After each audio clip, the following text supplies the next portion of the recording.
Eu acho que a gente pode olhar para um ponto que você até citou anteriormente, que é precificar corretamente, independentemente da área de atuação do negócio. E aí eu inicio esse ponto, né, que pode ser um sinal de fraqueza para a empresa, que ela venha fechar, apresentando um conceito que às vezes as pessoas negligenciam. Às vezes não, na maioria dos casos, que é o conceito de custo e despesa.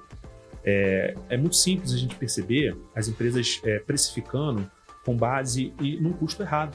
Consequentemente, ou ela vai se tornar o preço dela muito caro e pouco competitivo no mercado, ou ela vai ter uma margem muito pequena que pode até vender o seu serviço, o seu produto, mas que não vai sustentar o seu negócio.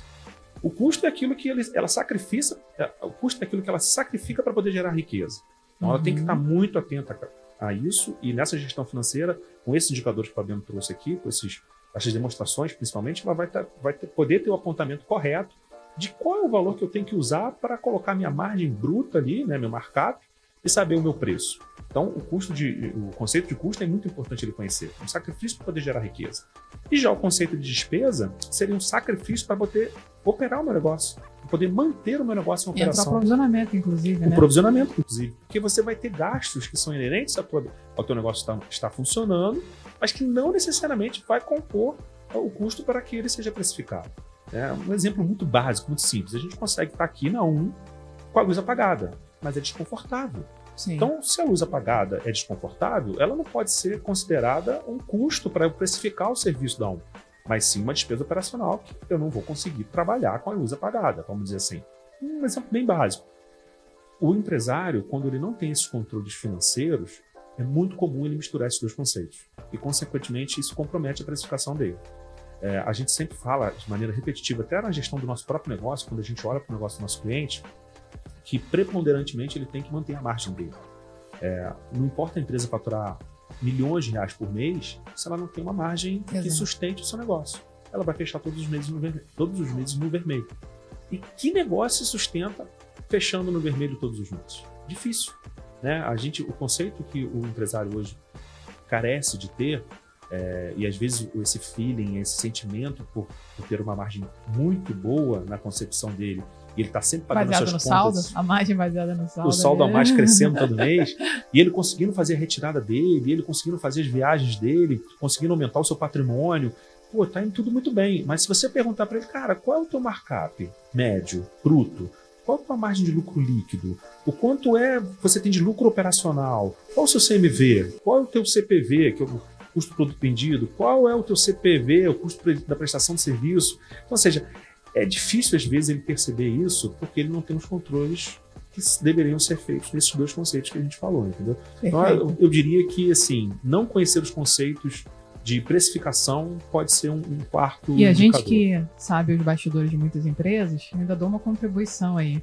É o cara que mistura o caixa pessoal com o da empresa, mistura o que é prolabore e retirada, ainda faz esse embolo.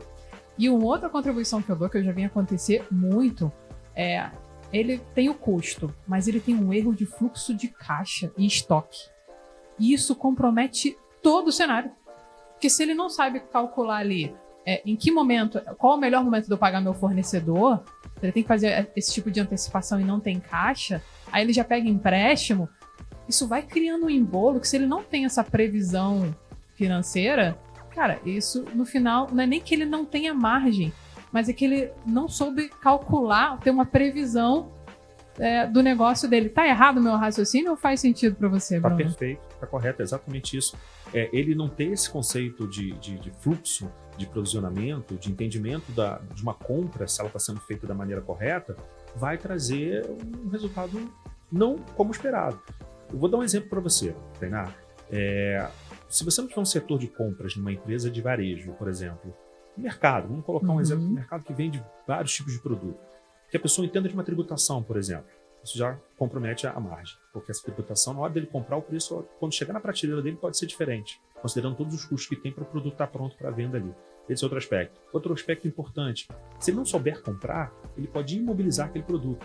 No final, ele vai ter que colocar esse produto, despejar ele, por causa de um prazo de validade, por exemplo, ao preço de custo e em alguns momentos até abaixo do preço de custo.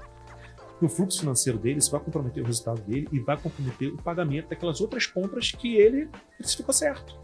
Então perceba como é que uma decisão errada em cima de determinado produto, ou de uma determinada linha de produtos ou de serviços que ele faz ali no negócio dele, pode comprometer o negócio como um todo. O provisionamento é importante, o acompanhamento do fluxo financeiro é importante, mas o ciclo operacional do negócio também é importante. Quanto tempo eu levo para vender o produto que eu comprei? Quanto tempo eu levo para prestar o serviço que eu investi na compra de um equipamento para essa prestação de serviço? E para receber sobre essa venda, para receber sobre essa prestação de serviço. Então perceba que os dois ciclos... É um ecossistema, né? É um ecossistema. Tanto o ciclo operacional, que é o tempo de compra, venda e recebimento, quanto o ciclo financeiro, que é de fato quanto você te desembolsa para pagar e embolsa para receber, isso está intrinsecamente relacionado, entendeu? Muitas empresas, pelo ciclo financeiro que o Bruno está falando, elas quebram. Tá? Às vezes ela fala assim, olha, eu vendi muito. Eu fui para uma feira, eu fiz uma promoção no meu produto, eu vendi milhões de unidades. Só que como é que ele vai entregar? É porque ele vai receber com 30 dias, mas o fornecedor, ele não tem matéria-prima para produzir aquilo.